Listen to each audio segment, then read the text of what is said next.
It was Christmas Eve, and the dining room glowed like a magazine cover, candles flickering silverware, glinting a 12-foot tree gleaming in the corner. My sister Evelyn stood beside it in her sequined red dress champagne flute, raised laughing with her perfect friends. I watched from the far end of the table, one hand resting on my daughter's shoulder, trying to hold on to the illusion that we were part of this family celebration. Then Chloe, my 8-year-old, reached into her coat pocket and pulled out the little gift she had wrapped herself: brown paper, a red ribbon, her handwriting wobbling across the tag. She held it up to her aunt, eyes bright. "I made this for you, Aunt Evie." Evelyn turned, took the box between manicured fingers, and let out a sharp laugh that cut through the music. "Cheap, worthless trash," she said, shaking the box. The sound of the paper tearing was louder than the jazz in the background. My father chuckled, my mother sighed, and someone whispered, "Kids these days." Chloe's face fell, lips trembling, tears spilling fast. I stood still, the laughter blurring around me. I set my glass down, smiled just enough to keep my voice even, and said, "Enjoy the night, everyone." By morning, my decision was made.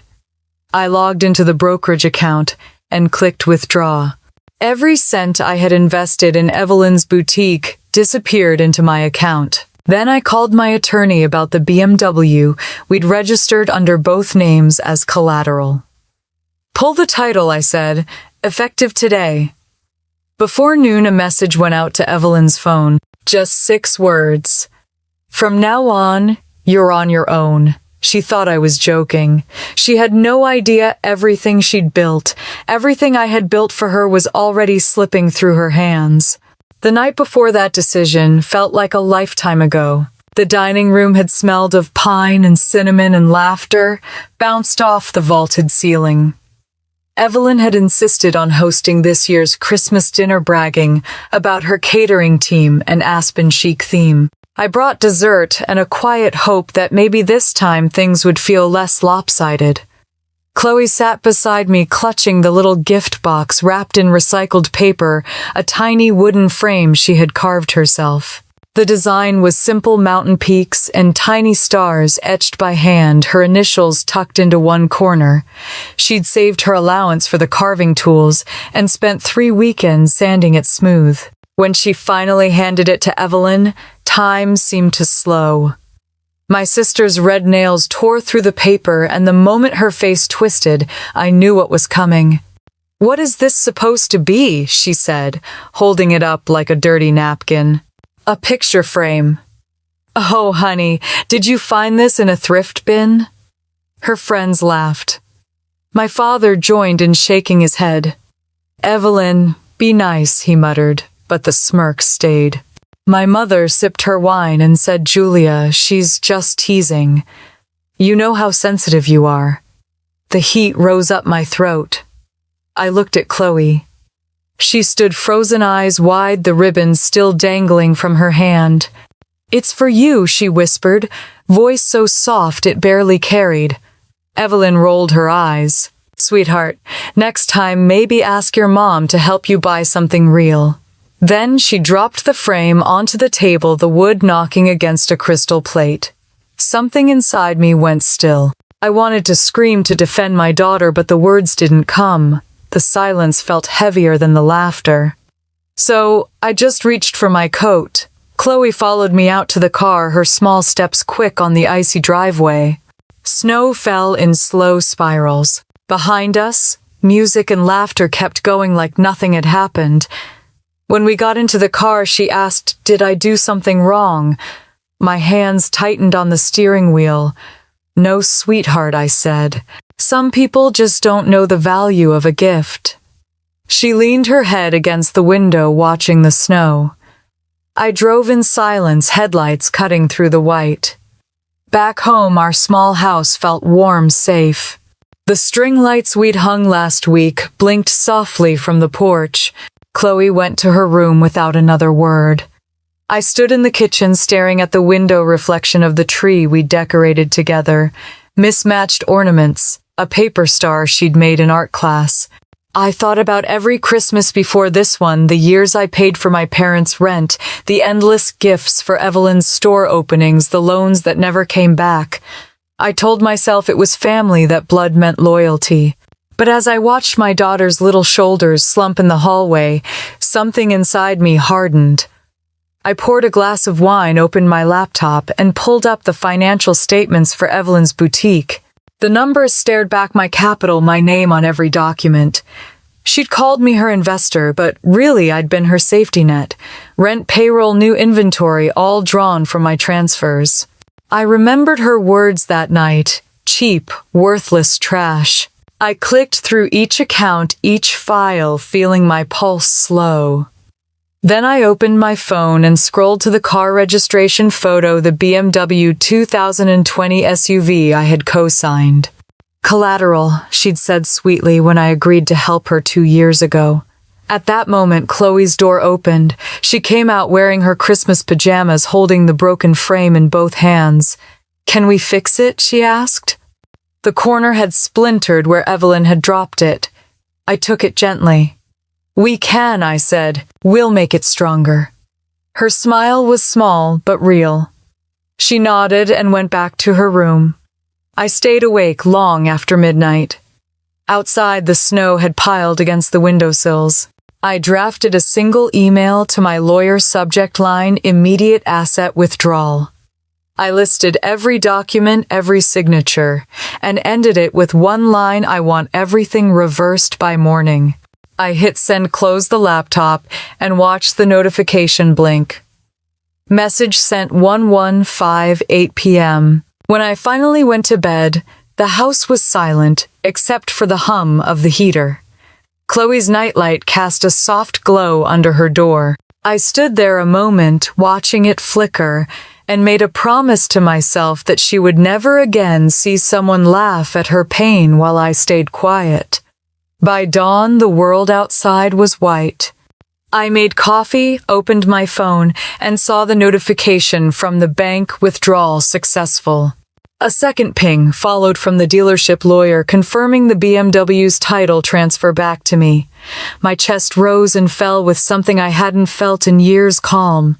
I sent one final text, the same 6 words that had been echoing in my mind since midnight. "From now on, you're on your own." I placed the phone face down, poured another cup of coffee, and watched the snow drift past the window.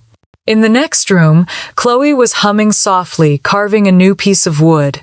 The smell of pine mixed with the sound of her small knife against the grain. Outside, the world looked clean again, untouched.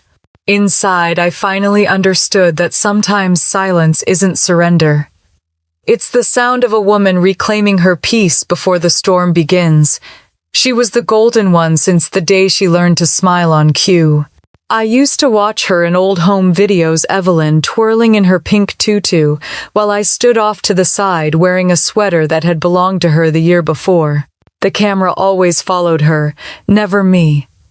My mother's voice floated in the background, soft with adoration. "Look at our little star." My father's laugh followed. "She's going places." I was 8, then already old enough to understand the pattern. Evelyn sparkled. I held the light steady so she could shine. Growing up in the Hartman house meant living under a spotlight that never turned my way. My parents weren't cruel, just deliberate in their favoritism. If Evelyn wanted ballet, she got private lessons. If I wanted to take a computer class, it was too expensive.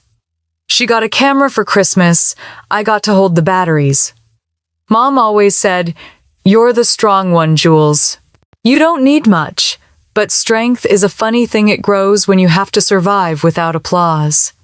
By high school, Evelyn had mastered the art of being adored. She was the cheer captain, the homecoming queen, the one who never had to clean up after a party because she had delicate hands. I was the one who cleaned anyway, just to keep peace. When she crashed Dad's old Buick senior year, I sold my art supplies to help cover repairs. She never thanked me. She just asked if I could drive her to practice. That was our rhythm, her needing me, providing. And back then I thought that was love. Adulthood didn't change much. I went to college on scholarships, worked nights at a bookstore, and earned a finance degree. Evelyn dropped out of her fashion program after 2 semesters and floated from one creative pursuit to another. First photography, then interior design, then jewelry making. Each time she claimed she'd found her true calling. Each time the bills followed her home and I somehow ended up paying them. Mom said family helps family, and I believed her. Even after my divorce, even after moving to remote work to raise Chloe alone, I kept wiring money whenever someone in the family just needed a little help. When Dad got laid off from the construction company, I paid their mortgage for almost a year. When Mom's car broke down, I sent enough to buy another. You're such a blessing, she'd say.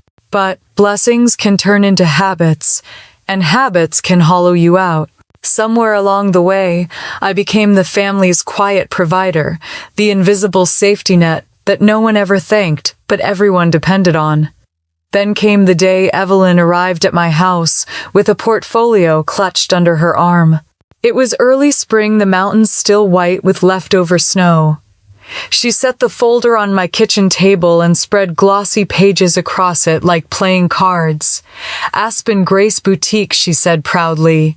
A sustainable fashion line. Local fabrics, high-end designs, exclusive clientele. Her tones sparkled like champagne. Chloe sat nearby coloring at the counter and looked up every few seconds with a curious smile. Evelyn talked fast, her voice rehearsed, full of buzzwords she barely understood. Profit margins break, even points, influencer partnerships. She said she needed $70,000 to launch. I almost laughed, but she wasn't joking. She had even brought a business plan with printed charts and color-coded projections. "This is my dream, Jules," she said, "and I can make it real if you just help me this once." I reminded her that I had a daughter, that I couldn't gamble savings I'd spent years building. She nodded solemnly, then smiled the same smile that always melted Mom and Dad. "It's not gambling," she said. "It's investing. You're smart with money. You could be my partner." The words hit me like bait laced with flattery. Partner. Not backup, not rescuer, partner. For the first time, she was offering me a title, a place beside her instead of behind her. I wanted to believe it. We met our parents the next day at a downtown cafe. Evelyn spread her plans again, glowing under the soft light. Dad leaned in, impressed by the photos. Mom dabbed her eyes with a napkin. Our Evelyn finally found her path, she whispered. No one asked how she'd pay me back. No one looked at me at all until Mom said, "You could afford to help, right, honey? You've always been so responsible." That was her way of turning guilt into obligation. I told them I'd think about it. That night I lay awake listening to the wind against the windows. I thought about all the times I'd rescued them, how it always started with just this once. But then I imagined Evelyn failing again, calling me in tears, and Mom's voice saying, "If only you'd helped." I got out of bed, opened my laptop, and began calculating risk scenarios as if I were analyzing a stranger's proposal. On paper, it looked terrible. But family doesn't live on paper. A week later, we met with a lender named Lane Foster.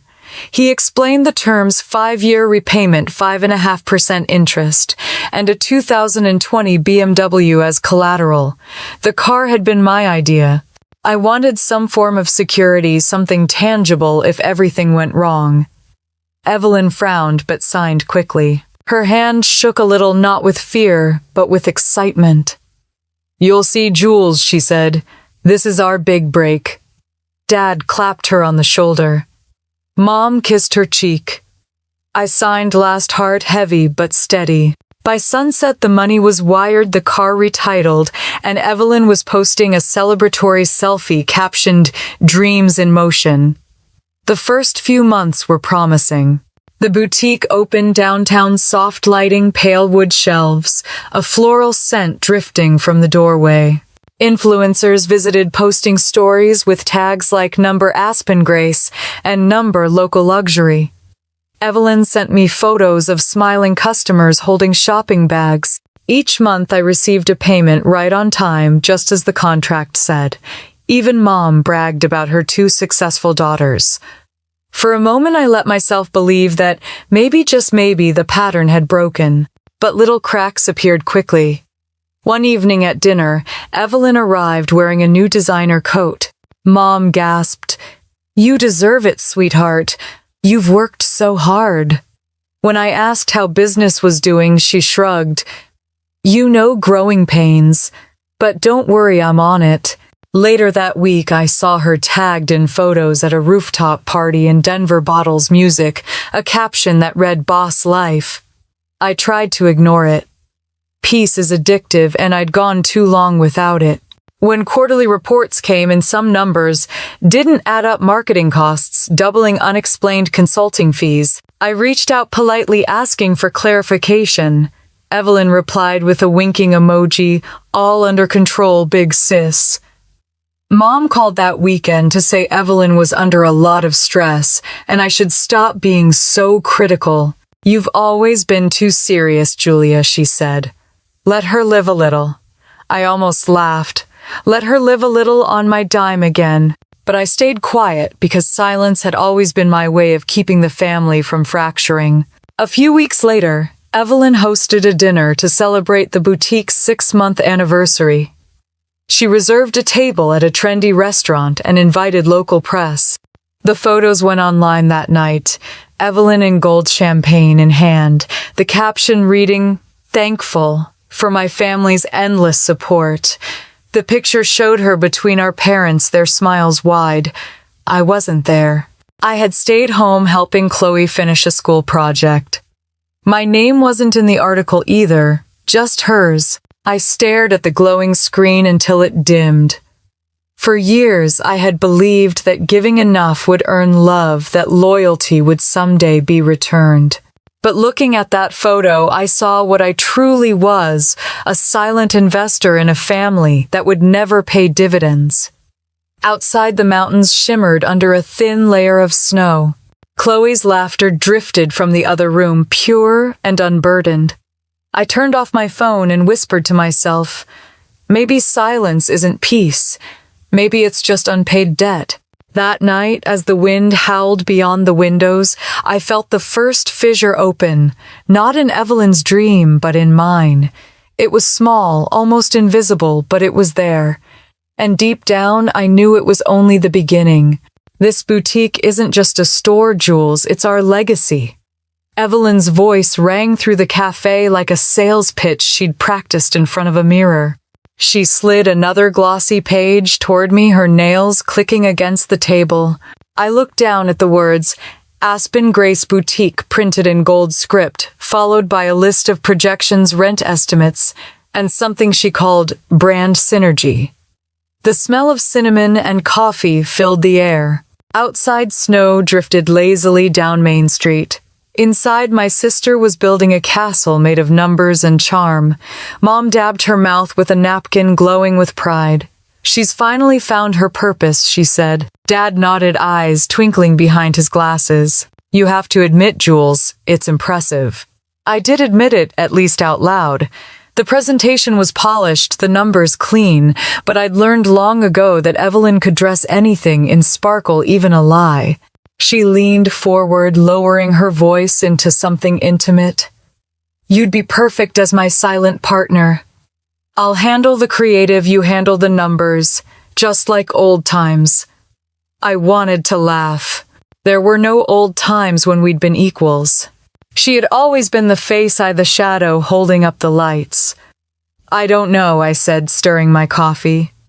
70,000 is a lot to risk. Her eyes widened just a touch. "It's not a risk, it's a chance. Think of it as family equity. You'll get your investment back in 18 months, maybe sooner." And Jules, I've changed. I'm ready for this. The words "I've changed" hung between us like fog. Mom reached across the table, touching my wrist. "She just needs one person to believe in her. Family helps family. Family helps family." The phrase had become a mantra I couldn't seem to unlearn. I wanted to tell them no, that I'd worked too hard rebuilding my life after the divorce to gamble it all on another of Evelyn's dreams. But they were looking at me with such certainty, like my hesitation was the only thing standing between our family and redemption. "All right," I said finally, "but it needs to be official. A contract interest, collateral." Dad frowned. "You don't need lawyers between sisters." "I do," I said quietly. Evelyn sighed, flipping her hair. "Fine. Whatever makes you feel safe." But the way she said it made it sound like weakness.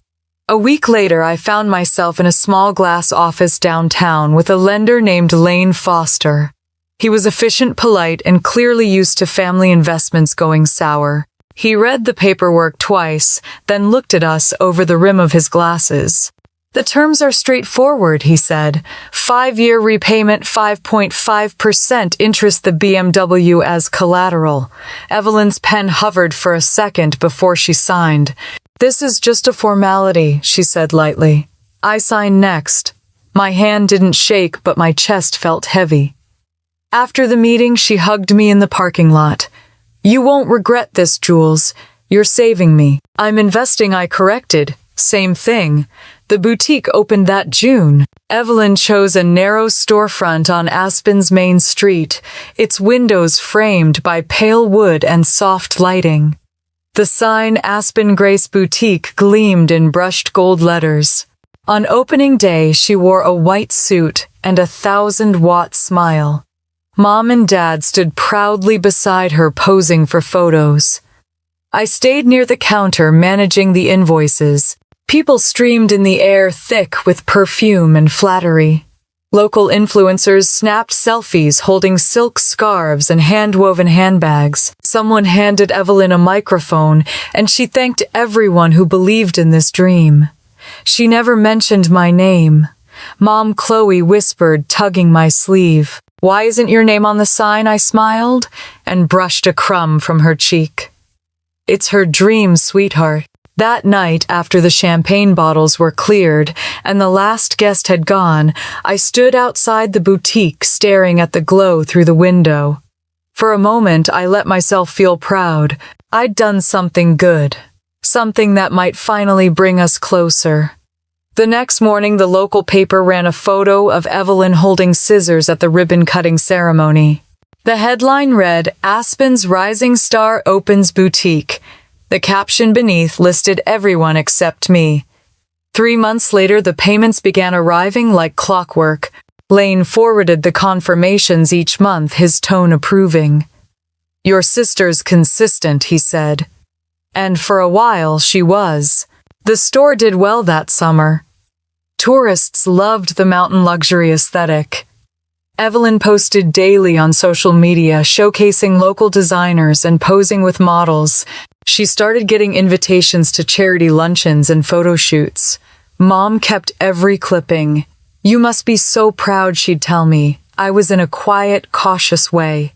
By autumn, Evelyn had hired 3 employees and was talking about expanding to Denver. I advised against it too soon, too much overhead, but she brushed me off. "You're thinking like an accountant. I'm thinking like an artist." At Thanksgiving, she arrived in a new BMW SUV, the same one used as collateral for the loan. Mom clapped her hands. "Our girl deserves something nice after all her hard work." I nearly choked on my wine. When I asked if she had paid off the first car, she said, "Of course, I'm not stupid." In December, we attended a fundraiser at the town hall. Evelyn was one of the event's sponsors, the boutique logo printed in gold at the bottom of the invitation. She wore a gown that shimmered like ice under the chandeliers. Dad introduced her to guests as our little entrepreneur. When someone asked about funding, she smiled coyly. A private investor believed in me. The phrase made me wince. Private investor. It sounded clinical, detached, exactly what I was trying not to be. But the truth was there, I had believed. After the event, I stepped out onto the balcony for air. The cold bit at my skin, the kind of sharp that makes you feel alive and foolish all at once. Through the window, I watched Evelyn laughing, with a group of donors hand on Dad's arm, her charm a perfect performance. She looked radiant, and yet, behind the smiles, I saw the cracks, the way she avoided certain questions, the tension in her posture when the conversation turned to numbers. The next morning, I stopped by the boutique unannounced. The lights were dim. 2 shelves sat empty. A young employee told me Evelyn had gone to Denver for meetings. On her desk lay a receipt for a hotel suite and a designer handbag. I stared at the total $4,000, marketing expense, it said. That evening, my phone buzzed with a message from Evelyn. Sorry for missing you today. Things are great. Expansion next quarter. I didn't reply. Instead, I opened my laptop and scrolled through the financial dashboard. The numbers didn't match the report she'd sent earlier. Sales were steady, but withdrawals had spiked. A new category labeled Consulting Fees, Grace Hartman. My mother's name. I stared at the screen, feeling something cold twist in my stomach. I printed every page and tucked the documents into a folder marked 4 Lane. Later that night, Chloe wandered into the kitchen for a glass of water. "Mom, are you okay?" she asked. I smiled weakly, just thinking about work. She nodded, still half asleep. "I like Aunt Evelyn's store. It smells nice." "Yes," I said softly, "it does." When she went back to bed, I sat at the table for a long time. The house was quiet except for the wind rattling the windows. I thought about the headline, Aspen's Rising Star. About the smile on Evelyn's face when the cameras flashed. About the money I'd worked years to save now, tangled in her glittering mess. I closed my laptop and whispered, "Let her shine." But even then, a part of me knew the light around her wasn't real. It was borrowed, and I was the one paying the electric bill. The first missed payment didn't worry me. The second one did. It was just after midnight when I noticed an alert from the bank glowing blue across my dark living room. I stared at the words "payment not received," a sentence so polite, it almost hid the truth. It wasn't just a delay. It was the beginning of something breaking. I sat there with my laptop open, the only light in the room flickering off the window pane. Chloe was asleep down the hall, her nightlight casting soft shapes on the wall. Outside, the snow had started again, dusting the porch in silence. I scrolled through the account dashboard, watching the numbers dip. The transfer from the boutique that should have hit my account that morning was missing. I refreshed. Still nothing. By the following afternoon, I'd convinced myself it was a clerical error. I called Evelyn. She answered on the 3rd ring, sounding breathless, like she'd been laughing. "Oh, Jules, don't panic. Supplier delays. The fabric shipment got stuck in Denver. I'll make double next month." I wanted to believe her, and she sounded so sure, so casual. But when another week passed, and the payment still didn't appear, I drove into town. The boutique's window displays were half empty. A handwritten sign read, "Closed for renovation." The lights inside were off, dust coating the edges of the mannequins. I called again. This time she didn't answer. 10 minutes later, a text came through, "Relax, sis. Everything's fine." There was a photo attached, her in a pool chair, somewhere, sunny sunglasses glinting. The caption read, "Taking a quick mental break before the spring rush." That evening, Mom called out of nowhere, her tone bright but sharp around the edges. "Your sister's exhausted, Julia. You know how hard she works. Can't you just give her a little grace? She's behind on her loan," I said evenly. "This isn't a vacation she can afford. She just needs time. Don't ruin Christmas again with all your seriousness." There it was, the old script. I could almost hear Dad in the background, the clink of his glass against the counter. "You're being harsh," he muttered. I stared at the phone for a long time after hanging up. My reflection ghosted on the screen. The same conversation year after year. Evelyn plays the fragile artist, and I'm the cold-hearted accountant who doesn't understand love. The following Monday, I logged into the boutique's shared financial drive, something I hadn't done in months. The numbers told a different story. Expenses had tripled. Under marketing costs, I found entries for luxury hotels, spa treatments, and brand retreat Palm Springs. I scrolled further, stopping at one labeled Consulting Fee Grace Hartman. My mother, $2,000. I printed the statement and stared at it under the lamplight, the ink still warm. My pulse thudded in my ears. There it was, proof that I wasn't paranoid. They were all in on it. I didn't confront them. Not yet. I slipped the pages into a folder, sealed it, and tucked it into my safe. Evidence, not emotion. That night, Chloe found me sitting at the kitchen table, staring into space. "You're still working?" she asked, yawning. "Just wrapping things up," I said. She smiled sleepily. "You should rest, Mom. You work too much." I brushed her hair back and kissed her forehead. Soon. After she went back to bed, I poured a glass of water, but it tasted metallic. Everything did lately, like my body was learning the flavor of tension. I opened the group chat my family used for birthdays and announcements. The most recent photo was Evelyn at a dinner table, surrounded by friends holding up a glass of champagne. The caption read, "To family, my biggest blessing." I closed the app. 2 days later, I stopped by Mom and Dad's house for Sunday dinner. The living room smelled like pot roast and pine cleaner. The tree was already up, even though it was barely December. Evelyn wasn't there. She'd sent flowers instead, a gesture Mom proudly displayed in the middle of the table. Dad poured wine. "She's working hard," he said before I even asked. "Is that what we're calling it now?" Mom's eyes flashed. "Don't start, Julia. You've always resented her. I'm not resenting anyone. I just want her to follow the contract she signed."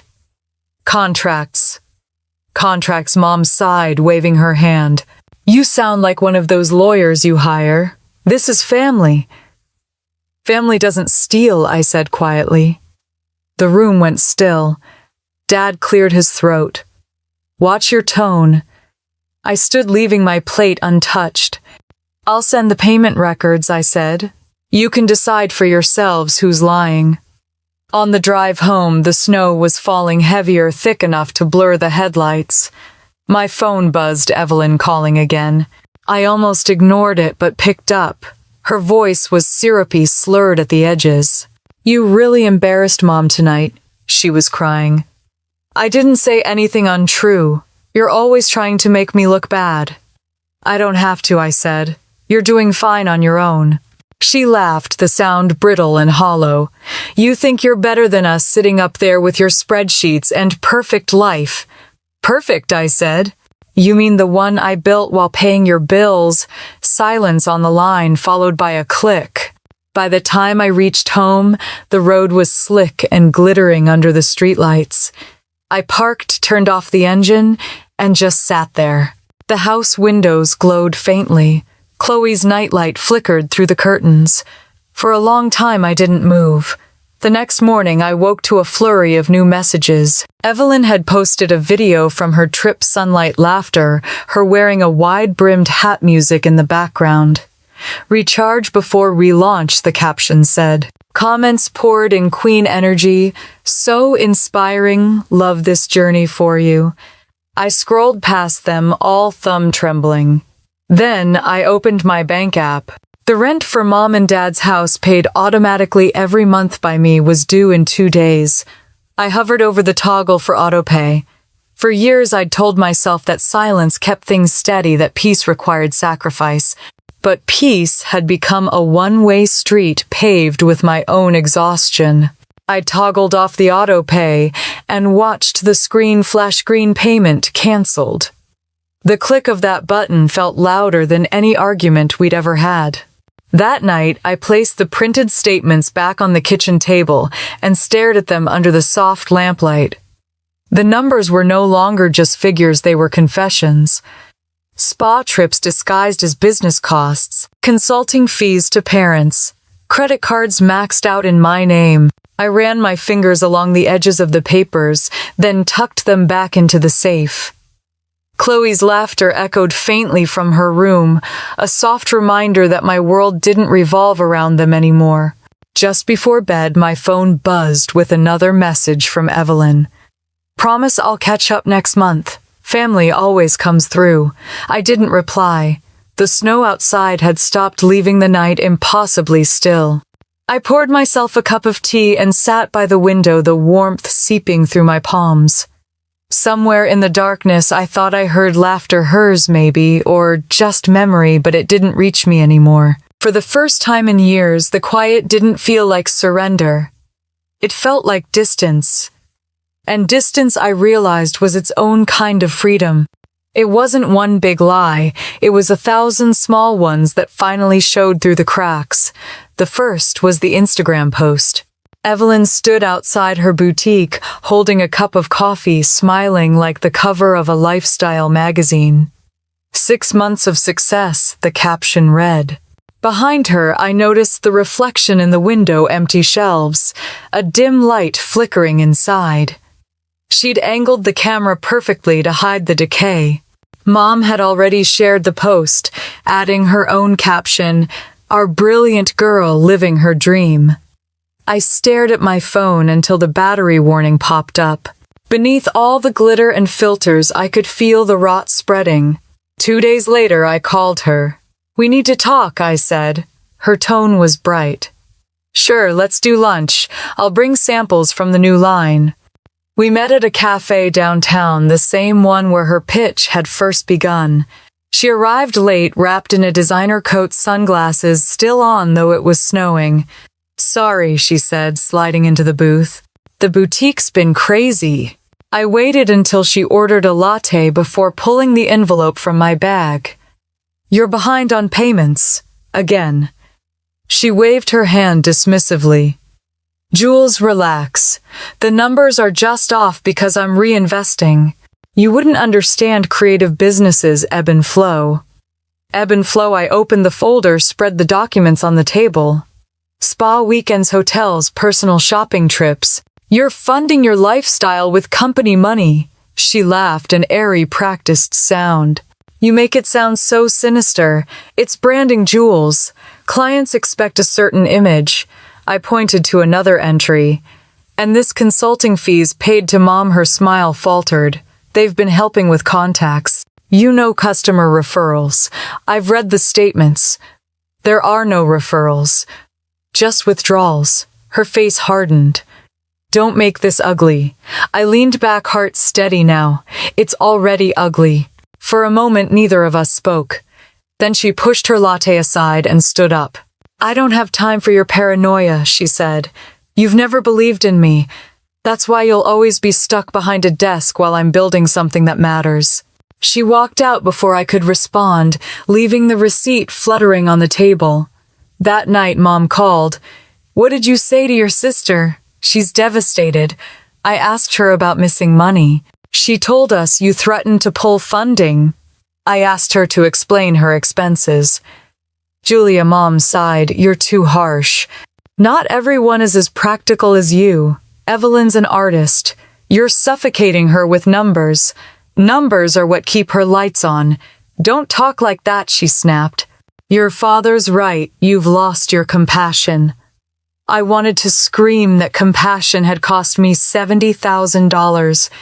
Instead, I said, "I'm done being the villain for telling the truth." Then I hung up.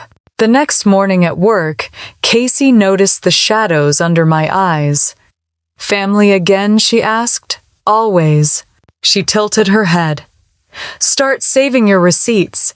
If this goes legal, you'll need a trail." I managed a weak smile. "You sound like my lawyer. I sound like someone who's seen this before." That night, I followed her advice. I opened a new folder on my computer, labeled Hartman Investments, and scanned every document I had. Then I printed 2 copies, one for my safe, one for Miles, my lawyer. It felt sterile and final, like closing a file on something that used to be love. 2 weeks later, Evelyn hosted a fundraiser at the town's art center. Mom called to insist I attend. It'll mean a lot if you show support. I'm not sure she wants me there. Nonsense, she said. You're her backbone. The irony almost made me laugh. I went, anyway. The room sparkled with chandeliers and laughter. Evelyn stood at the center radiant in a gold gown greeting guests with practiced warmth. Her boutique logo gleamed on the sponsor board, Aspen Grace Boutique Gold-Level Donor. My stomach clenched. When she spotted me, her smile flickered just for a heartbeat. Then she turned to a man beside her and introduced him to my parents. This is Daniel Porter, our newest investor. Investor. The word hit me like ice water. She'd replaced me already. I stayed at the back of the room near the coat rack, watching as she clinked glasses and posed for photos. When the host took the stage to thank sponsors, Evelyn beamed, basking under the applause. Our family is the heart of Aspen Grace, the host said. Cameras flashed. The photographer gestured for a group photo. My parents stood proudly beside her, arms around her waist. I wasn't invited. I watched through the lens as the flash went off, freezing them in their perfect tableau, the golden child framed by the parents who never looked my way. Afterward, I stepped out into the cold. Snowflakes clung to my hair, melted against my coat. I walked to the parking lot, my breath coming out in small clouds. There, parked under a streetlight, was her BMW, the same car I'd signed for as collateral. A new designer bag sat on the passenger seat, still in its box. I placed my hand on the hood. The metal was icy, the engine still warm. Inside the building, I could hear faint laughter through the glass. I thought of Chloe asleep at home, of the quiet peace that had started to return to our lives. And I knew deep down something had shifted. Whatever existed between me and Evelyn, whatever had once passed for sisterhood, was gone. On Monday, I met Miles in his office downtown. He looked over the documents I'd brought and nodded. You've got everything, every expense, every message, every transfer. He leaned back. Then you're protected. If she defaults, you can repossess the BMW and terminate funding. But Julia, once you do, there's no going back. I don't plan on going back. When I left his office, I felt lighter even as the wind cut across the street. Later that night, I sat at my desk staring at a photo on my wall, me and Evelyn as kids sitting in the snow, cheeks, red arms around each other. We looked happy. Maybe we were before favoritism and envy grew into something darker. I took the frame down and set it in a drawer. The next morning, the family group chat lit up with new photos from the fundraiser. Evelyn tagged my parents, her new investor, even the event's caterer. The caption read, "Grateful for the people who believe in me." Not one word about the person who made the dream possible. I stared at the photo of them laughing, my parents' eyes full of pride, and realized I wasn't angry anymore. I was finished. When I closed the app, my reflections stared back at me from the black screen, calm, composed, almost unrecognizable. For years I'd been told that speaking up made me difficult, that silence was strength. But silence had only kept me invisible. That night, as I turned off the lights, I whispered to the darkness, "She can keep the spotlight. I'll take the truth." Outside, the wind howled across the mountains, carrying flakes of snow like ash. Somewhere downtown, the boutique lights flickered, struggling to stay on. And for the first time, I felt ready to let them burn out. The house smelled of pine and roasted ham, the kind of warmth that used to mean safety. Snow glowed blue through the windows, soft jazz hummed under the laughter. My mother's dining table shimmered with silverware, crystal glasses, and a centerpiece of white roses that Evelyn had sent from the boutique. Everyone looked perfect, every smile rehearsed. I stood near the door, smoothing Chloe's dress, trying to convince myself that this year might be different. Julia, Mom called, air kissing my cheek. "You made it. Oh, look at Chloe." Isn't she growing up so fast? Chloe smiled shyly, clutching the little box she'd spent weeks carving and painting. She'd used her allowance to buy brass hinges and glued tiny holly leaves on top. I made this for Aunt Evelyn, she whispered. Evelyn swept into the room like a commercial for luxury red sequin dress. Perfect curl champagne flute in hand. Merry Christmas.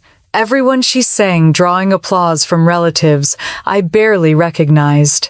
When she noticed us, her smile flickered, then returned brighter. Oh, Jules, you came. How nice. Chloe stepped forward, holding the box with both hands. Merry Christmas, Aunt Evie, she said softly. I made this for you. Evelyn took the box, turning it over in her manicured fingers. Handmade again, huh? She said, voice light but cutting. You really are your mother's daughter. The table quieted, forks paused midair. Evelyn lifted the lid, peered inside at the empty velvet lining meant for her jewelry, and laughed a high, sharp sound that broke through the music. Cheap, worthless trash, she said. Someone at the table chuckled. Oh. Evelyn Mom smiled awkwardly. She's joking, sweetheart. Don't be so sensitive. Chloe's eyes filled. She stood frozen, knuckles white around her napkin. I felt every muscle in my body tighten. The room tilted. My heart pounded against my ribs, but my voice came out calm. That's enough, I said quietly. Evelyn waved me off, still laughing. Oh, Jules, don't get dramatic. It's Christmas. She'll forget by morning. The others went back to talking, pretending nothing had happened. My father poured more wine. Mom leaned over to whisper, You always take things too personally. Chloe's small hand reached for mine under the table. I squeezed it once hard, then stood. Enjoy the night, everyone, I said. No one stopped us as I helped Chloe into her coat. Snow drifted heavier, now muting the music as we stepped outside. I could still hear laughter echoing through the windows like ghosts rehearsing happiness. Chloe didn't speak during the drive home. She sat with the box in her lap, the lid cracked where Evelyn's ring had dented it. Did I make her mad? She asked finally. No, I said. My voice was steady, almost too steady. You showed her something real. People like her don't know what to do with real. She looked out the window. Street lights blurred against the falling snow. Can we fix it? Yes, I said, but not tonight. When we got home, the house was quiet, except for the soft hum of the heater. I hung our coats and tucked her into bed. She was asleep before I turned off the light, her small hand still clutching the corner of the broken gift. I sat at the kitchen table, phone in hand. The glow of the screen reflected off the window like another version of me, tired, calm, finished. I opened the banking app. All those years of payments, rent, transfers, boutique funding, endless withdrawals in the name of family. My thumb hovered over the investment account linked to Evelyn's business. The balance blinked back at me. $70,000 principal, unpaid interest, a promise gone stale. I clicked withdraw. A prompt appeared. Are you sure you want to close this account? Yes, I whispered. The progress bar filled slowly like a breath being held. When it turned green, I exhaled. Next, I called Miles Turner. He picked up on the second ring. Julia, it's Christmas. Everything okay? It will be, I said. I'm activating repossession for the BMW. He hesitated. Effective immediately. Effective immediately. You've got everything documented, every receipt, every signature. Then Merry Christmas, he said quietly. When I hung up, I poured myself a glass of wine and sat staring at the twinkling tree Chloe and I had decorated the week before. Every ornament was handmade paper stars, painted pine cones, little wooden hearts, things with no price tag but full of meaning. My phone buzzed. A text from Evelyn. Haha, good one. You'd never actually pull the plug. Love you, sis. I set the phone down without replying. Outside, the snow kept falling soft and endless. Inside, the heater clicked steady and warm. I could still hear Evelyn's laugh in my head, sharp as glass, replaying like a bad song. But the sound was fading. When morning came, light spilled through the curtains in pale gold. Chloe patted into the kitchen, hair messy, eyes sleepy. "Can we fix the box today?" she asked. I smiled, stirring sugar into my coffee. "We can do better than that." She tilted her head. "Better. We'll make a new one. Stronger." After breakfast, while she worked at her little craft table, I opened my laptop. Emails stacked up from Lane Foster, the lender. The title transfer for the BMW was already processing. Lane's message was short: confirmed. Repossession order scheduled for December 27th, 1000A. No extensions. I forwarded it to Miles with 2 words: proceed fully. Chloe's laughter floated from the living room. She was sanding a new piece of wood, humming under her breath. I watched her for a moment, steady hands, focused eyes, and realized she'd already learned the lesson I had spent years avoiding: when something breaks beyond repair, you build again from scratch. The phone buzzed again around noon. Mom's name lit the screen. I let it ring. Then came Evelyn's voice message, her tone syrupy sweet. "Hey sis, look, I know you were upset last night, but can we not make a big thing of it? Family fights are temporary. Love you." I deleted it before it ended. Later, I took Chloe to the park. The air was sharp and clean, the mountains cutting a perfect edge against the sky.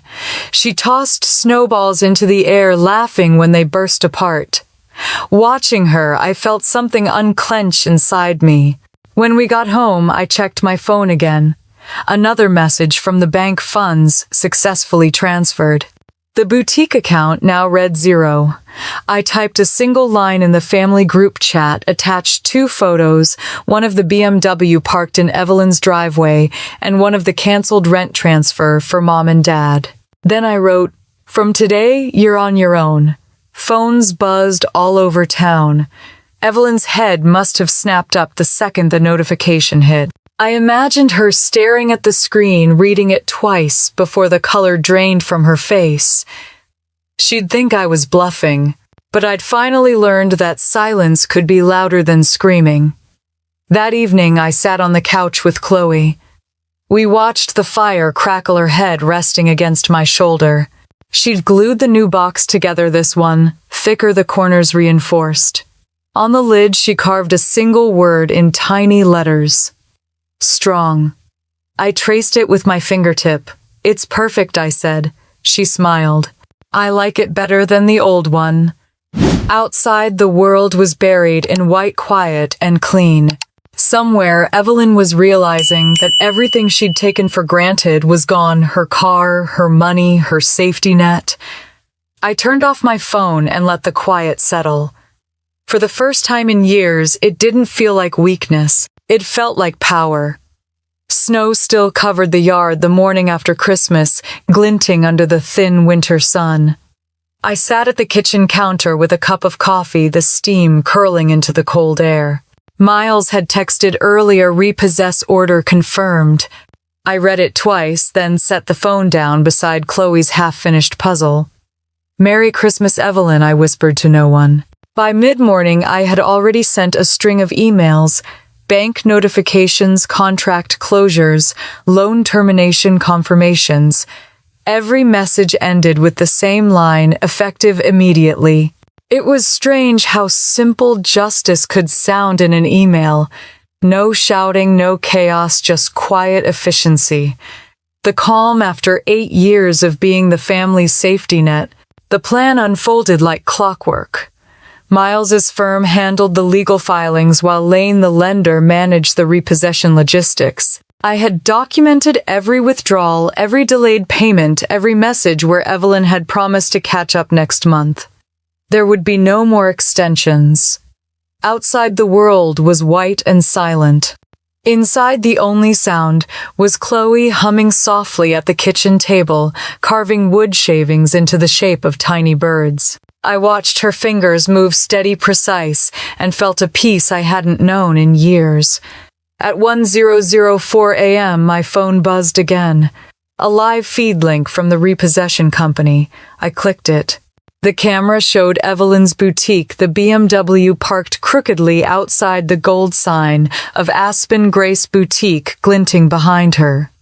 Two men in reflective vests walked up the driveway, hook and chain in hand. Evelyn stormed out still and her robe phone pressed to her ear.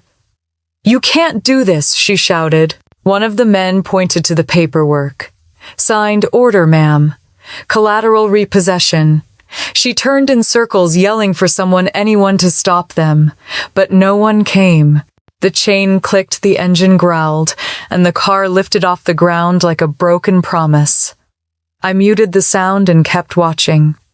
The camera panned to her face, the same one that had laughed at my daughter 2 nights ago.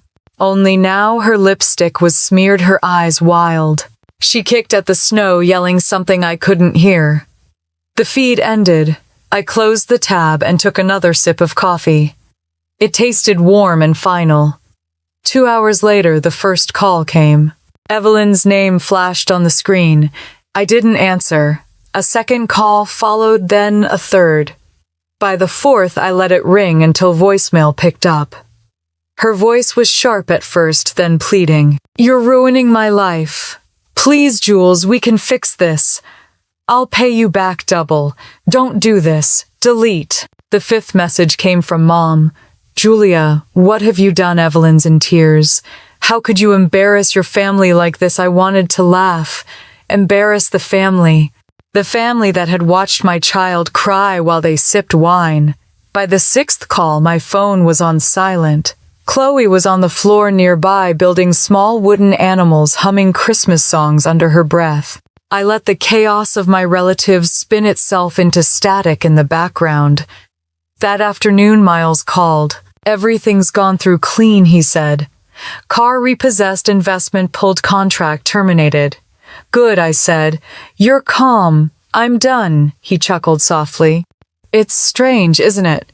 Closure rarely looks dramatic. Just paperwork and quiet. That's all I ever wanted," I said. By evening, the messages had changed tone. Less fury, more desperation. Evelyn texted, "You've destroyed everything I built." I typed back one sentence and then deleted it before sending. I didn't need to explain myself anymore. The next morning, my parents called through video chat. I could see the disapproval before they spoke. Mom's tight smile, Dad's furrowed brow. "We just want to understand," Mom began. "There's nothing to understand," I said. "Your sister's struggling," Dad added. "She can't pay her rent now. Do you really think this is how families should treat each other?" "She signed a contract," I replied. "You're hiding behind paperwork again," Mom snapped. "When did you become so heartless?" "When you taught me that love without respect is servitude," I said, then ended the call. For a while, I just sat there listening to the ticking of the clock. The air felt lighter, though. My heart still ached in strange ways. Chloe peeked into the room, her face curious. "You okay?" "I'm better than okay," I said. She smiled, then went back to her crafts. The day passed quietly. Around 5 p.m., Miles sent another message, confirming the final bank transfers. Every automatic payment that had left my account for 8 years, my parents' rent, utilities, insurance, was officially deactivated. I opened the family group chat and typed a single line from "Today you're on your own." I attached 2 photos, one of the BMW being towed, another of the canceled rent receipt. Then I hit send and muted the thread. Within minutes, messages exploded across the screen. "Mom, Julia, this is cruel." "Evelyn, are you insane, Dad? You'll regret this." I turned off the phone and let the noise fade. That night, I built a fire in the hearth while Chloe finished sanding her wooden bird. "Can I paint it gold?" she asked. "Gold," I said, smiling. "Sure." "Why gold?" "Because gold doesn't break," she said. She painted carefully, brush strokes small and patient. The smell of pine and paint filled the air. I watched her, the light flickering against her face, and realized this was what strength looked like, not revenge or anger, but the quiet act of choosing peace over chaos. When she was done, she held up the tiny bird. It glowed softly in the firelight, imperfect but beautiful. I placed it on the mantel. "It's perfect," I said. Later that night, the phone vibrated once more.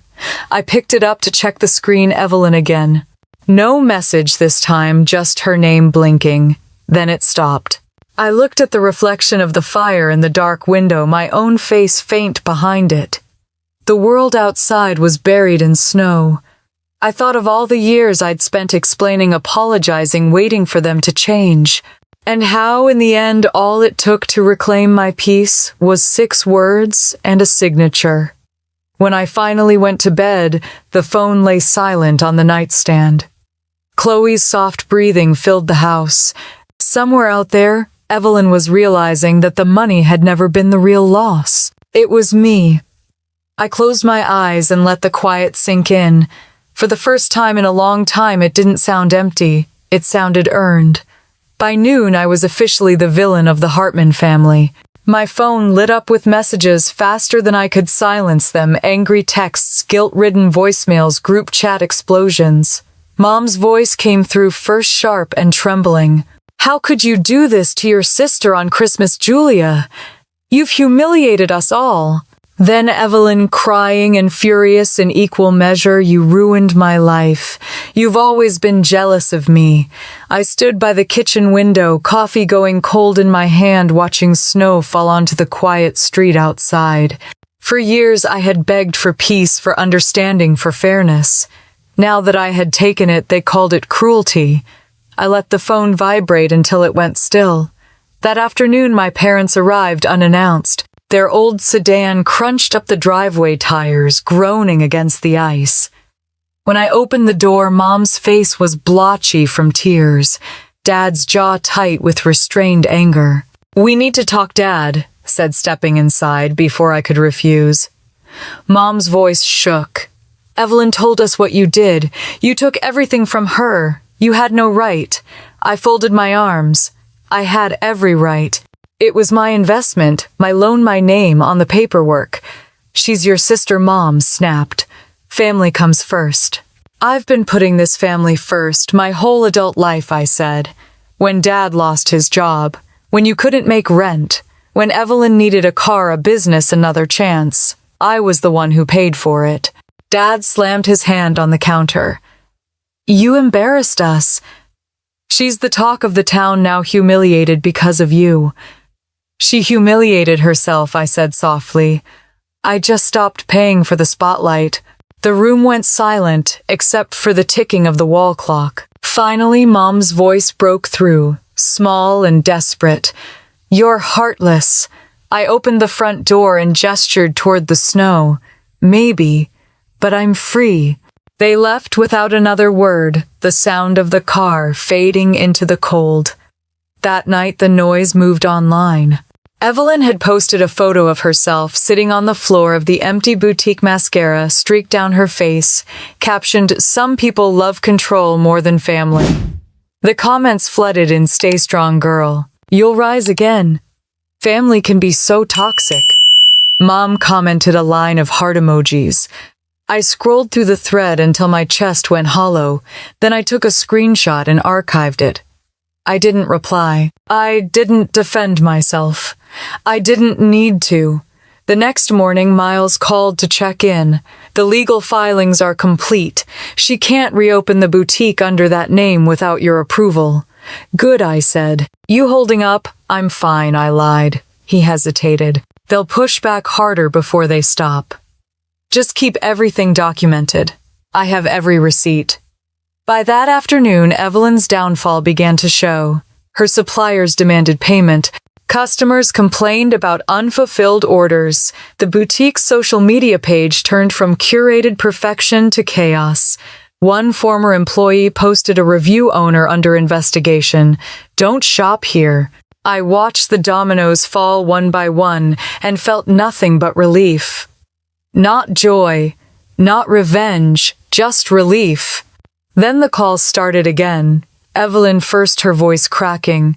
Please, Jules, just restart the payments for Mom and Dad. I'll figure everything else out. They're scared. I told you, I said, calmly, you're on your own. You don't mean that. You're not like me. No, I said. I'm not. That night, my parents joined in. Mom's voicemail came first. We're going to lose the house, Julia. Your father's blood pressure is up. Please, just one more month. Then Dad. If your mother gets sick over this, it's on you. I turned the phone face down and poured myself a glass of wine. Chloe was at the table painting her little wooden bird gold. She looked up, eyes curious. Are they mad at you again? Yes, I said. She considered this, then nodded. Maybe they'll calm down if you stop answering. I smiled faintly. You might be right. 3 days later, a friend from work sent me a video. It was a family dinner at my cousin's house. Evelyn was there, teary-eyed but smiling for the camera, spinning her story. She cut me off without warning, she said dramatically. Even took the car back. Who does that to family? The camera panned to my parents, nodding solemnly. Someone laughed in sympathy. That's cold, they said. I closed the video halfway through and sent it to Miles. File for cease and desist. Use this as evidence, he replied within minutes. Understood. We'll serve notice tomorrow. By the end of the week, the boutique's landlord posted an eviction notice on the door: unpaid rent, delinquent utilities. Photos of it surfaced online, tagged by gossip pages. The same people who once toasted Evelyn's success now whispered about her failure. She texted me that night. You win. I hope you're happy. I typed back, I didn't want to win. I wanted peace. Then deleted the message before hitting send.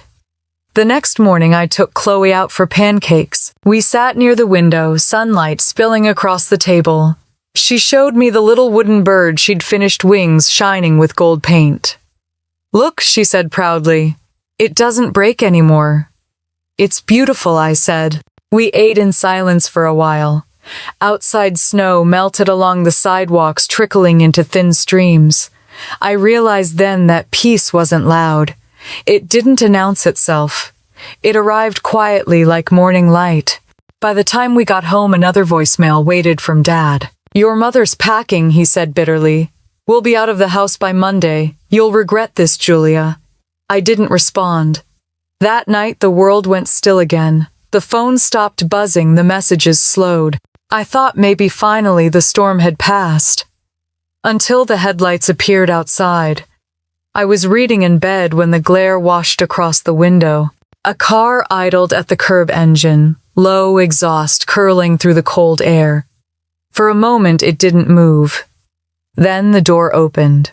A figure stepped out, hair, wild coat, too thin for winter. I turned on the porch light. Evelyn stood there in the snow, eyes, glassy bottle dangling from her hand.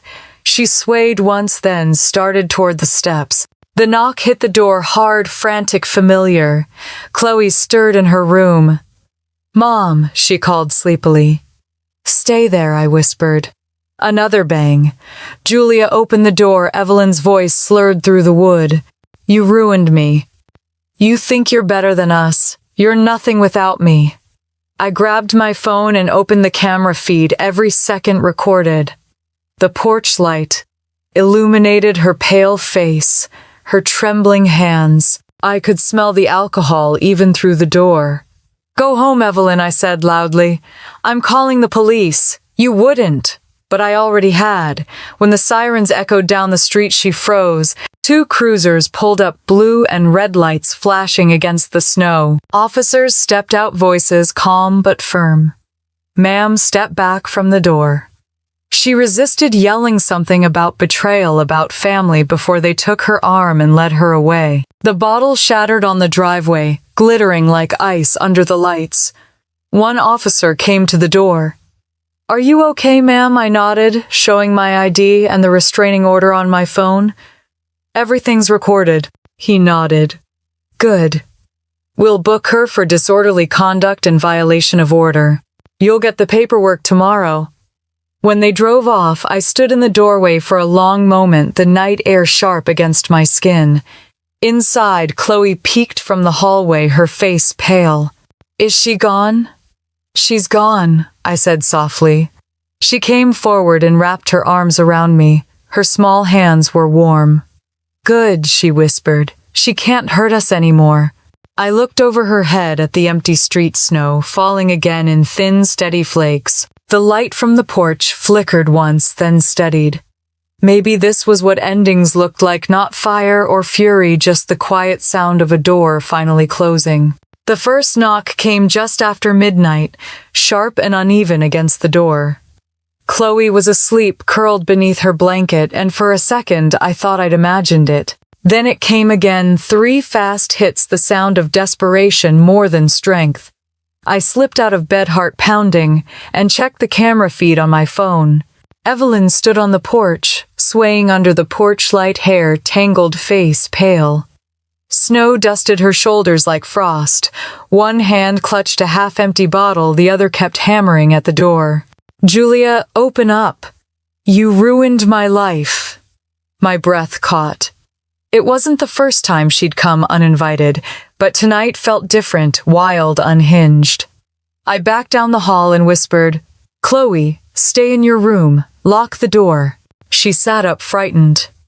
Is it her again? Yes, stay put. The next hit rattled the hinges. I just want to talk, Evelyn shouted. You can't shut me out. We're family. I switched on the camera, recording, and dialed 911. My voice was calm, almost detached. Restraining order violation.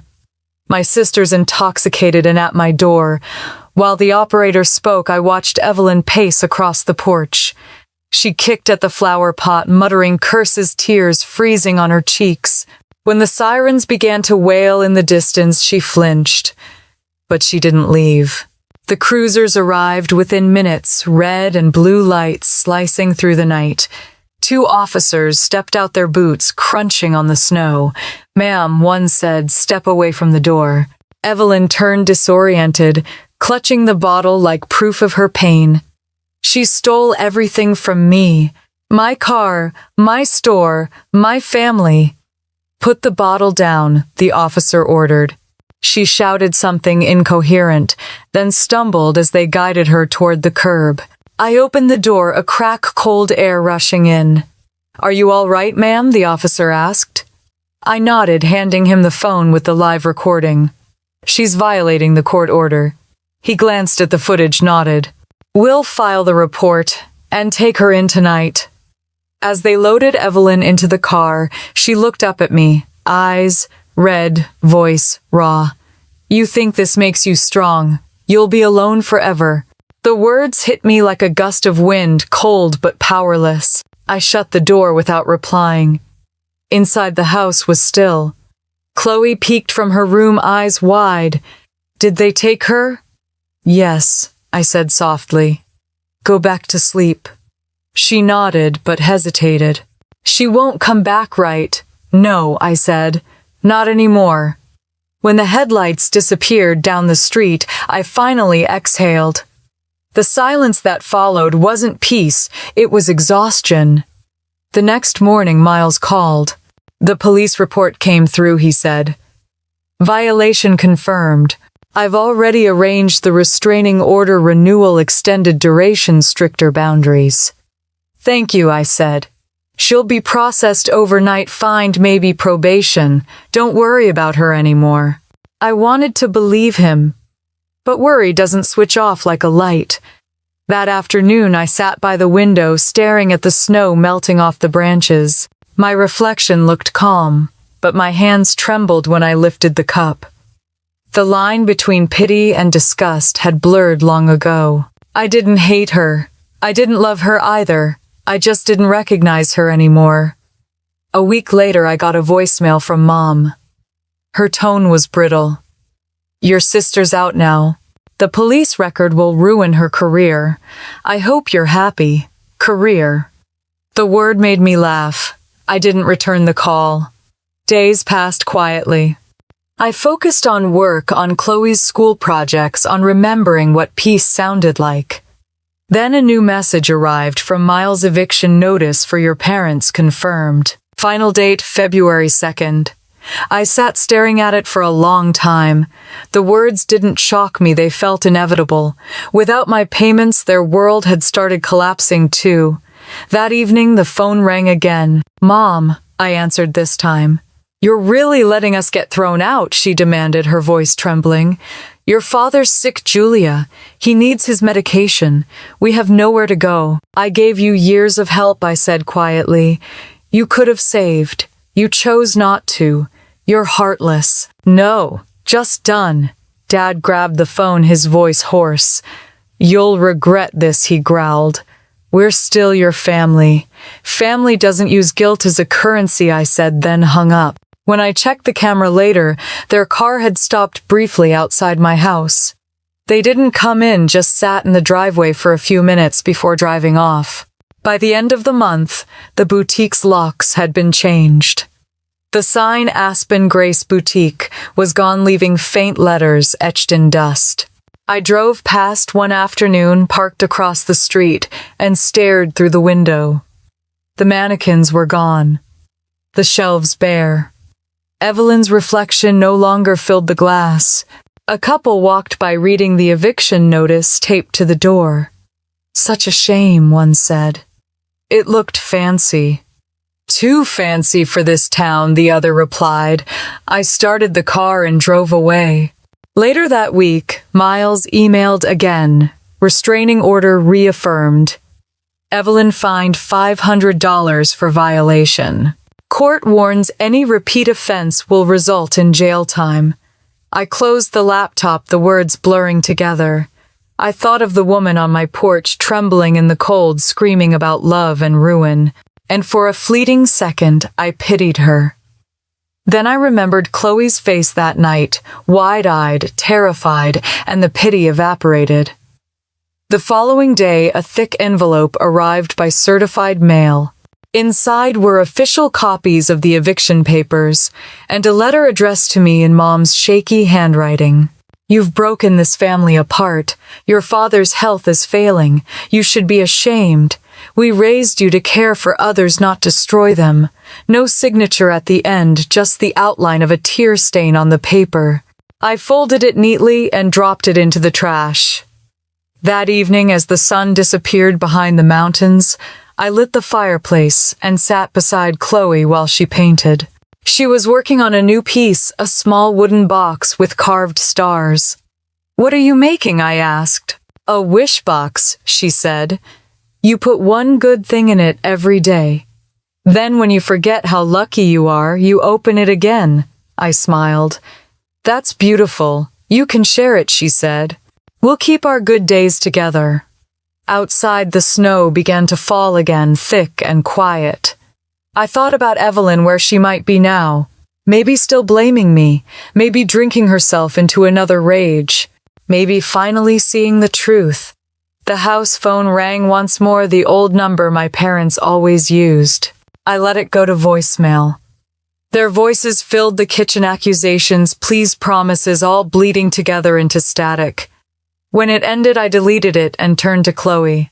"What should we write for today's wish?" She thought for a moment, brush tapping her lip. "Maybe that no one ever hurts us again." I nodded. "That's a good one." As she tucked the little paper inside the box, I looked toward the dark window. Snow reflected the flicker of the fire, soft and golden. For the first time, I realized that peace didn't mean the absence of noise. It meant learning not to answer when the noise came calling.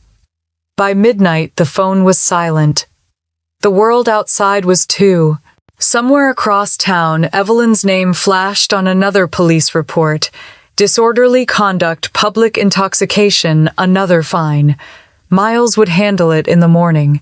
I turned off the lights, locked the doors, and whispered to the quiet, "It's over." And this time I almost believed it. The night was still too still, the kind of quiet that wakes you before the noise does. I sat up unsure why my heart was pounding until I heard a soft shuffle outside, then the crunch of snow beneath tires.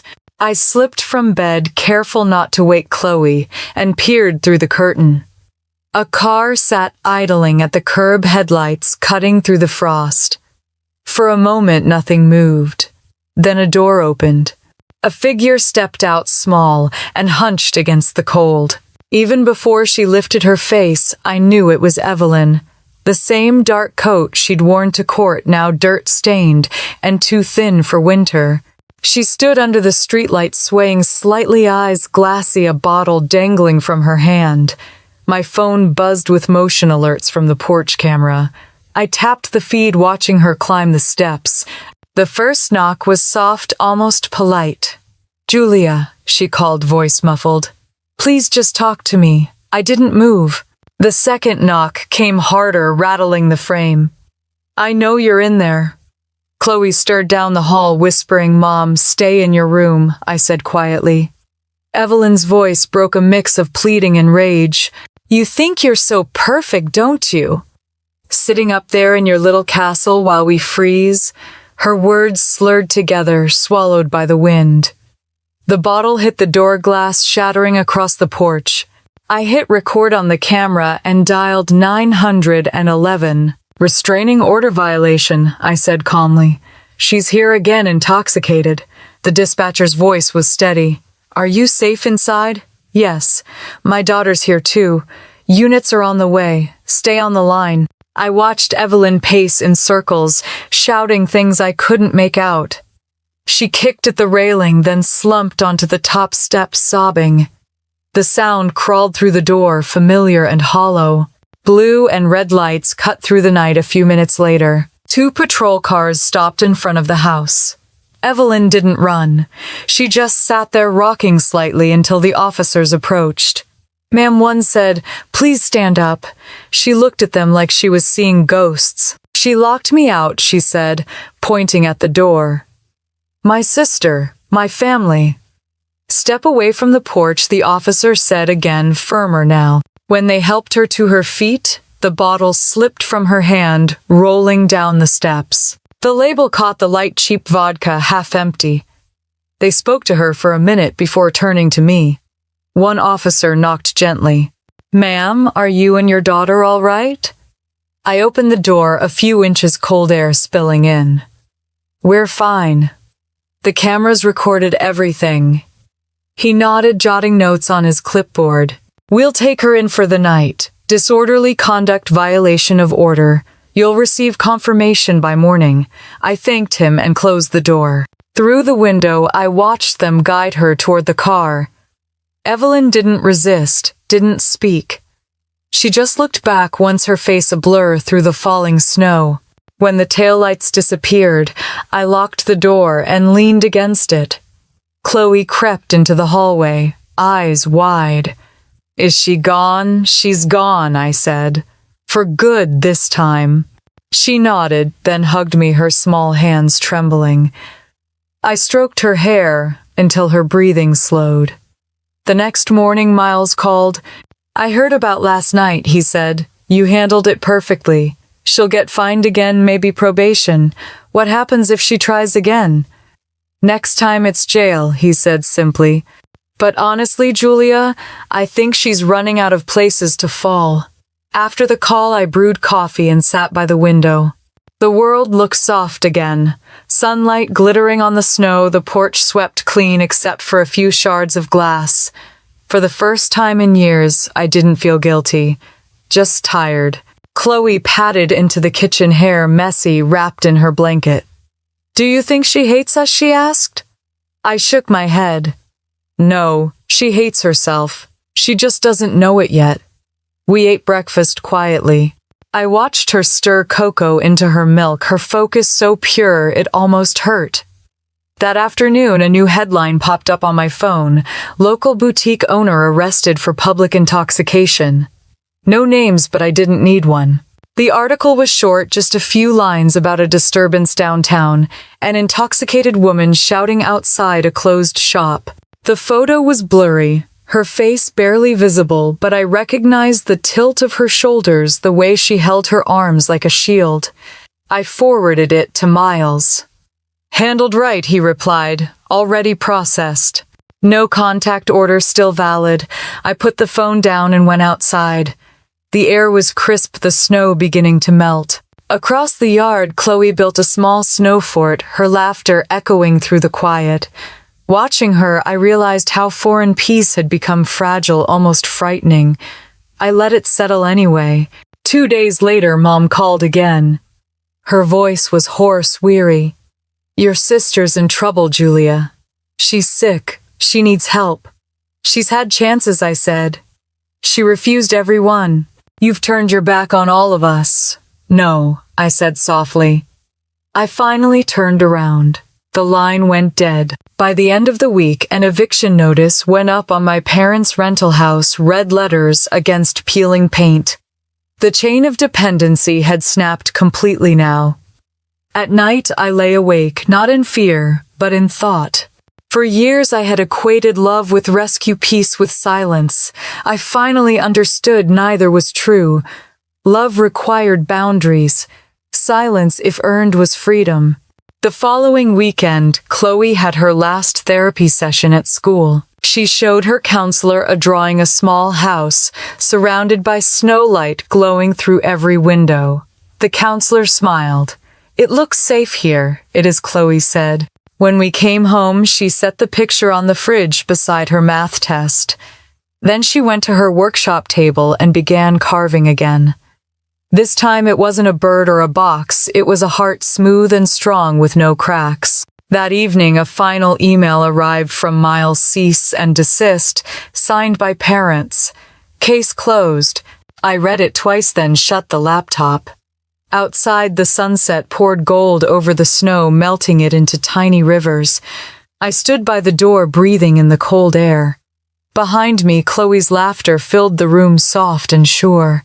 For the first time in years, no one was calling, no one was demanding, no one was pounding at the door. I turned off the porch light, locking the world out with one quiet click. The war had ended quietly. And this time, the silence belonged to me. For the first time in years, silence didn't mean danger. It meant peace. I woke to the soft light of morning spilling through new curtains, the faint hum of the heater, the smell of coffee brewing in the kitchen. There were no missed calls, no messages blinking on my phone, no fear in the pit of my stomach. Just quiet. Outside, the mountains shimmered under a thin veil of frost.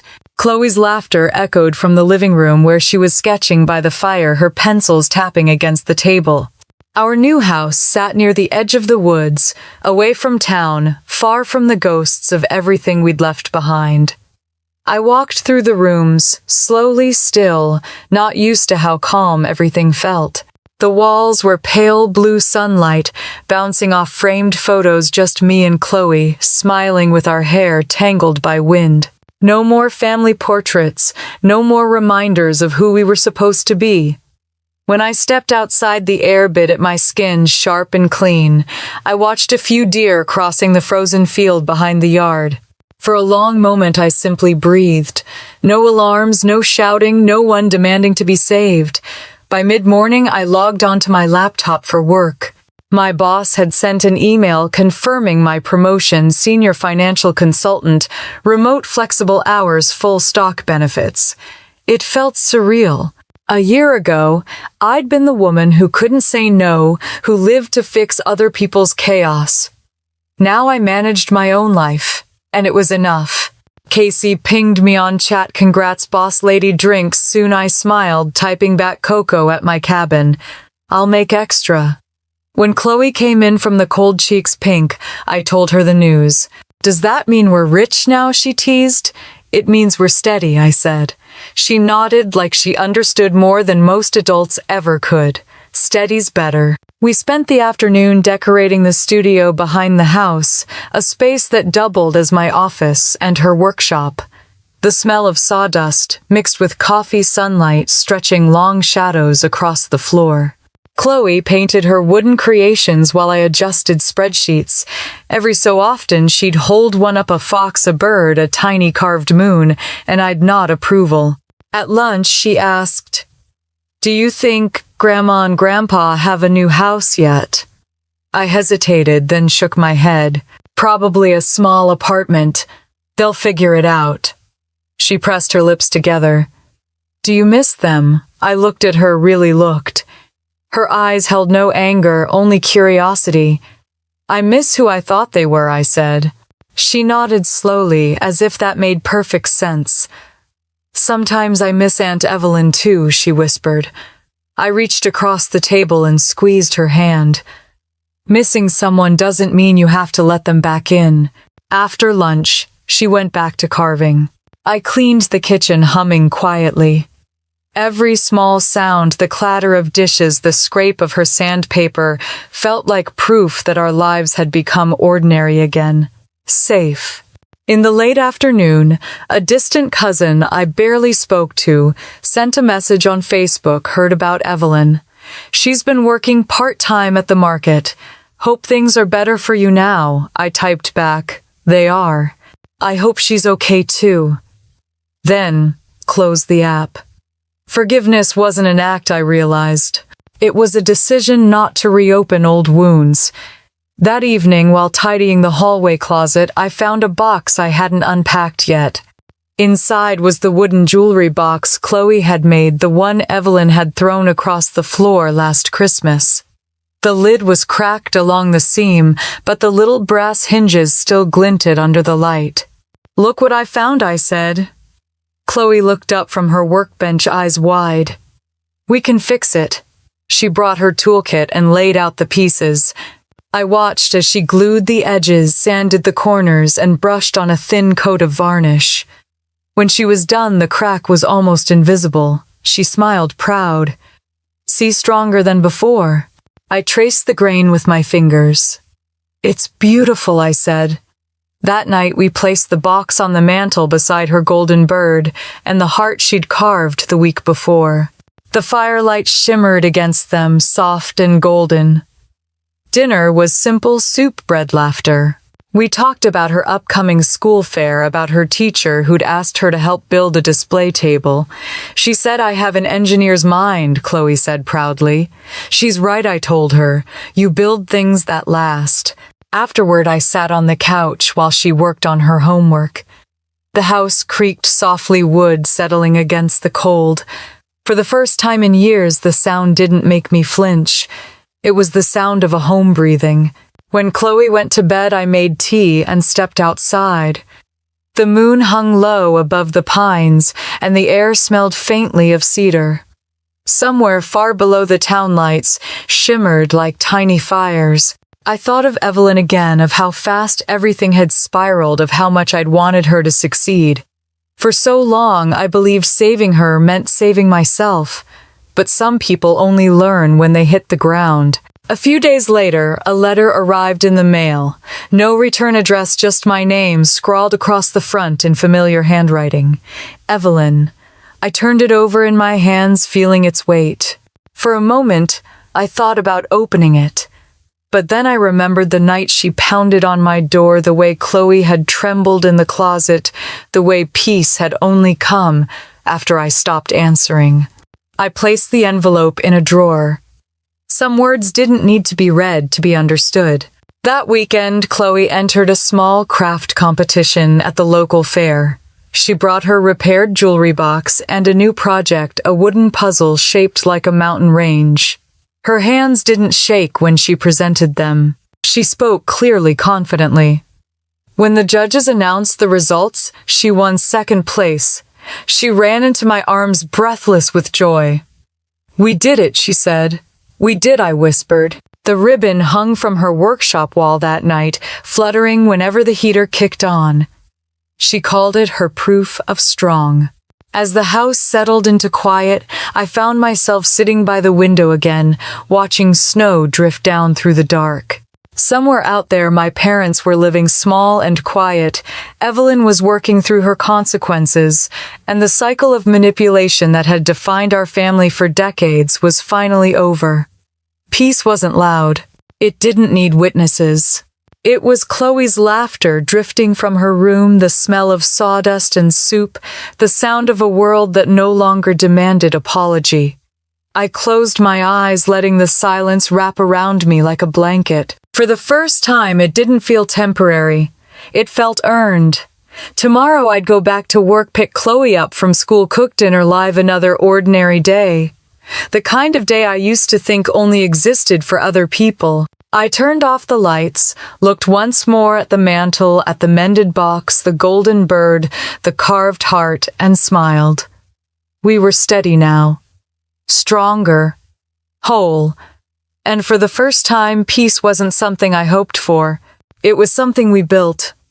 The morning light spilled gently across the kitchen table, glinting off the rim of my coffee mug. Snow had fallen overnight, blanketing the mountains in silence. When I opened the front door to grab the newspaper, I saw it there, a small weathered envelope resting on the welcome mat. The handwriting was unmistakable. Evelyn. For a long time I just stood there. My fingers brushed the paper, soft and cold from the snow. A year had passed since the last time I saw her face, but the sight of her writing brought everything rushing back, the noise, the shouting, the heartbreak. I almost put it straight into the trash. But curiosity, that quiet enemy, made me take it inside. Chloe was in the living room, taller, now her hair tied up in a messy bun, sketching near the window. "What's that?" she asked. "A letter," I said, placing it on the counter. From her I nodded. She paused, pencil hovering above her page. "You're not going to open it, are you?" "I don't know," I said, though. We both knew I did. I left it there while I made breakfast, while the coffee brewed, while sunlight slid across the kitchen tiles. Finally, I sat down and slit the envelope open. The paper inside was creased and smudged, her handwriting shaky. "Julia," it began, "I know I'm the last person you want to hear from, but please read this. I've lost everything. The shop, the car, the friends who only stayed when money did. Mom and Dad moved into a small apartment near Tucson. Dad's health isn't good. They still blame you for it, but I don't anymore. I know what I did. I used you because I thought love was something to earn through guilt and fear. You gave and I took. I'm sorry. I don't expect forgiveness. I just wanted you to know that I finally understand what you were trying to do. You were trying to survive. If you ever think of me, I hope it's not with hate. No request for money. No manipulation. Just exhaustion in ink form." I folded the letter and sat back, feeling neither triumph nor sorrow. Just quiet recognition that this was at last the truth. Chloe appeared beside me, wiping her hands on a towel. "What did she say?" "She said she's sorry." "Do you believe her?" I looked at the folded paper. "I think she believes it." "That's enough." "Are you going to write back?" I shook my head. Some stories end better without another chapter. She studied me for a moment, then nodded. "Can we put it in the box?" The wooden jewelry box sat on the mantel, the same one she'd made 2 Christmases ago, the one Evelyn had broken, then Chloe had rebuilt. It gleamed now, smooth and golden under the morning light. I opened the lid and placed the letter inside. "Let's keep it here," I said. Not to remember her, but to remember that we made it through. Outside, the snow was melting slowly, small streams gliding down the driveway. Chloe bundled into her jacket and ran out to feed the birds. I watched her through the window, tossing crumbs across the yard, her laughter cutting through the cold air. Later that afternoon, we drove into town. The streets were quiet, lined with evergreens and twinkling holiday lights. It had been exactly 1 year since everything fell apart, and yet the world felt whole again.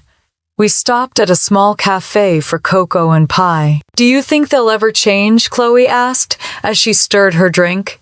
"Maybe," I said, "but change doesn't always mean coming back." She smiled. "You sound like my teacher. Your teacher sounds smart." On the way home, the mountains turned orange with sunset. Chloe fell asleep in the passenger seat, her head resting against the window. I kept one hand on the wheel and one on the warmth of the moment. For the first time, I didn't feel the need to look over my shoulder. That evening, I sat at my desk by the fire, the letter still on my mind. I took out my journal and wrote, "Peace isn't the absence of noise, it's the decision to stop answering to it." I closed the book and looked around the house. Every corner glowed soft and golden. The scent of wood polish and cinnamon lingered in the air. Chloe's crafts were scattered across the shelves, a carved fox, a painted moon, the heart she'd made from cedar. Our life was full not in money or luxury, but in something rarer. The next morning I woke before sunrise. The air was cold, still the kind that makes everything sharper. I brewed coffee, wrapped a shawl around my shoulders, and stepped outside. The sky was streaked pink and blue. Snow glistened like glass. Somewhere in the trees a bird sang a single note that broke the quiet. I thought of Evelyn wherever she was, maybe waking up to a similar sky. For the first time, the thought didn't hurt. I whispered into the air, "I forgive you." Then I turned and went back inside. Chloe was waiting with her sketchbook. "What are we building today?" she asked. I smiled. "Something new." She grinned, running to the workbench. "Can I design it?" "Of course," I said. She pulled out pencils and paper, sketching quickly, her hair falling into her face. I stood behind her, watching the lines take shape, a small birdhouse with carved stars along the roof. She looked up. "So the birds always have somewhere safe," she said. I nodded. "That's perfect." We spent the rest of the day sanding, gluing, painting. The scent of fresh pine filled the room, mixing with the hum of music playing softly in the background. By evening, the birdhouse stood finished. Simple and beautiful. Chloe signed the bottom with her initials and added a small heart next to mine. That night, after she went to bed, I placed the new birdhouse on the windowsill. Outside, the world was silent, again the snow falling in small, soft flakes. I whispered to myself, "We built our peace, piece by piece, and this time it's ours to keep." For a moment, I imagined all the people out there like me, the ones who gave too much, who mistook silence for love, who carried families on their backs until they broke. Maybe they were watching, listening, wondering if peace was possible. It is.